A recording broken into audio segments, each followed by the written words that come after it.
కెన్హోష్ cinema chance dance లో కొంత part shooting అయిన తర్వాత జియాను ఆ సినిమా నుంచి తప్పించారు. కానీ ఆ సినిమాకు పెట్టుబడి పెట్టిన యూనిటీ మోషన్ పిక్చర్ సంస్థ మరో 2 సినిమాలకు ఆమెతో ఒప్పందం కుదుర్చుకుంది. సాజిద్ ఖాన్ నిర్మించిన హౌస్ఫుల్ ఆమె చివరిగా కనిపించిన సినిమా. తమిళంలో కమలహాసన్ సినిమాకు రిలీజ్ అయిన హౌస్ఫుల్ 2010లో రిలీజ్ అయింది. ఆ తర్వాత జియా యాక్ట్ చేసిన సినిమా ఏదీ లేదు. 4 నెలల క్రితం ఆమె ఓ హిస్టారికల్ ఎలక్ట్రిక్ మూవీకి పనిచేసింది.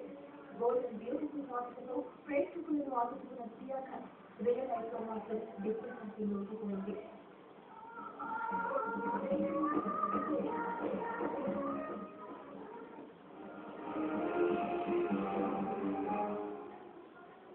ఉత్తర కొరియాలో ఒక నది ఉంది.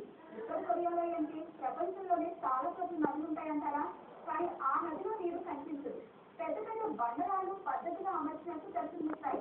ఇప్పుడు అదే ఉత్తర కొరియాకు పెద్ద టూరిస్ట్ అట్రాక్షన్ గా మారింది.